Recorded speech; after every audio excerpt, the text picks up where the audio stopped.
matter is that the supply has not changed.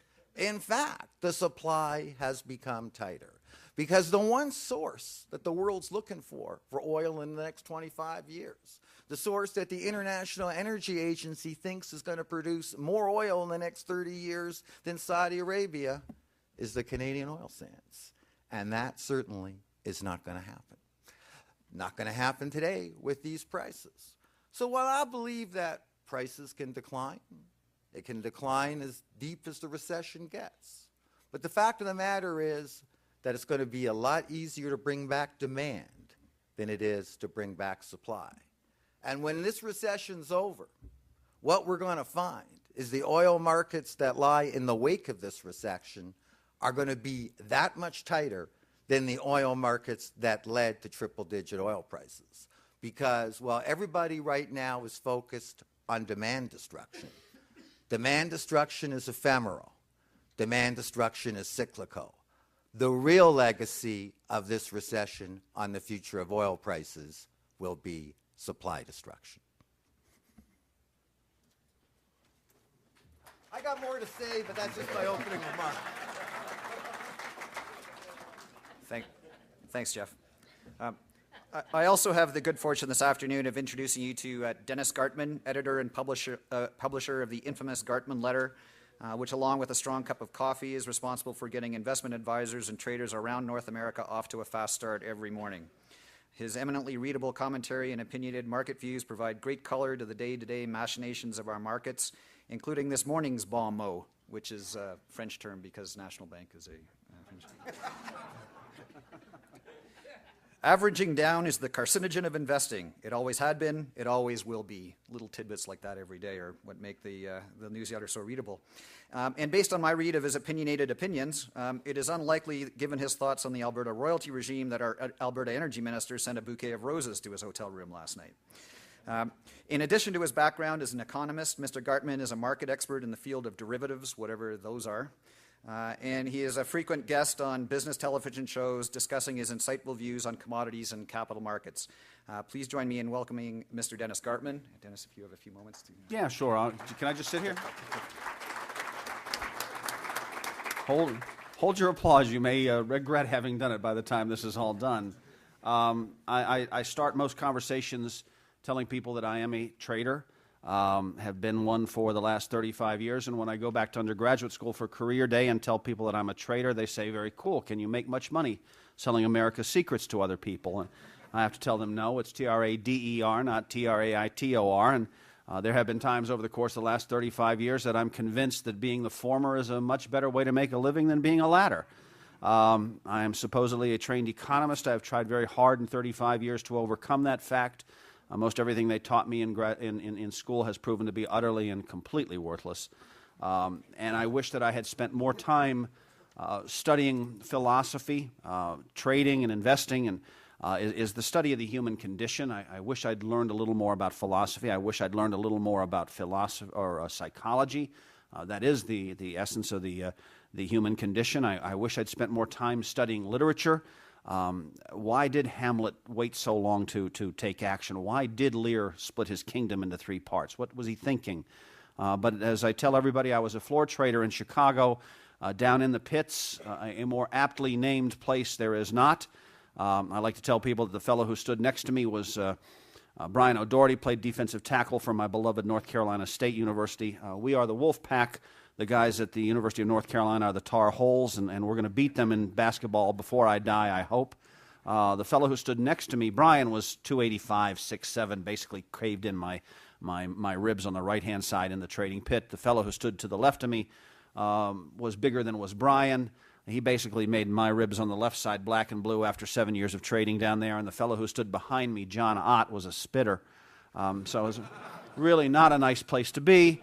But I learned a lot about how markets function.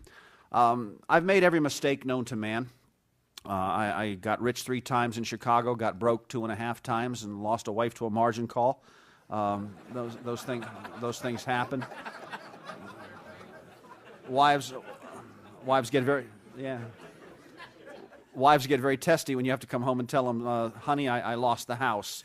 But I've learned that economics is really an interesting avocation. I've learned that this is not science, this is art. I've learned that Lord Keynes, communist though he was, had some very bright things to say, and he told us that the markets can remain illogical far longer than you or I can remain solvent. And Gartman's corollary to that is that the market will remain illogical till the moment you have been rendered insolvent, and then it will turn back to logic. It's a hard lesson to learn.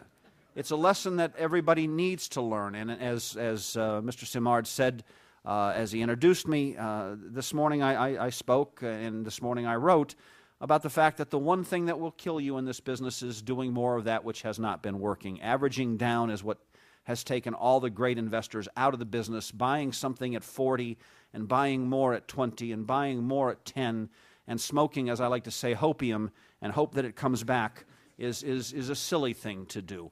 I'm not the brightest person in the world when it comes to the exigencies of energy. I am a liberal arts major when it comes to the capital markets. I can't tell the energy trader more about the energy market than he knows.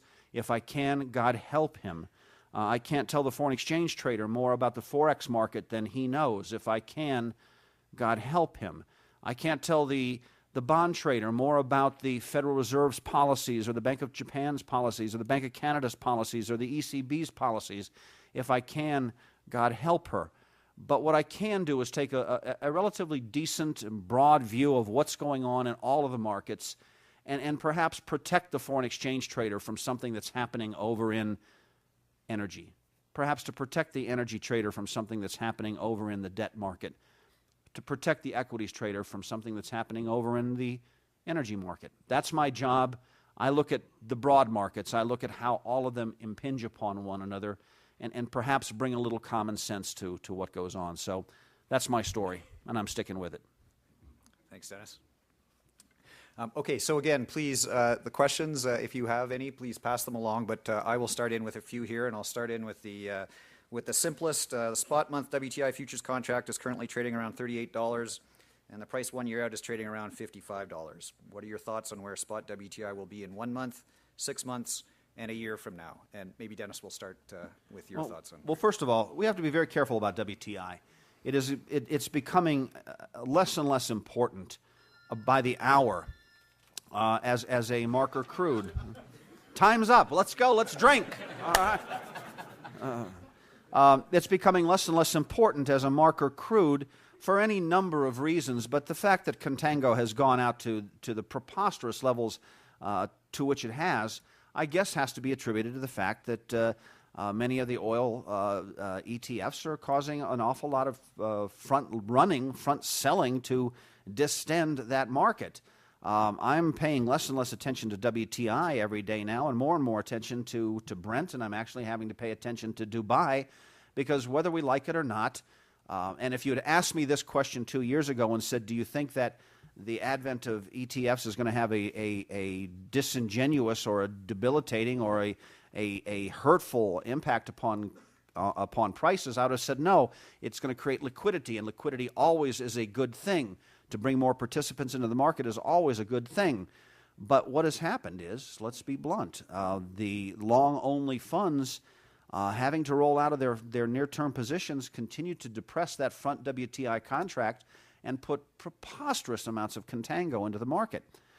So that caveat having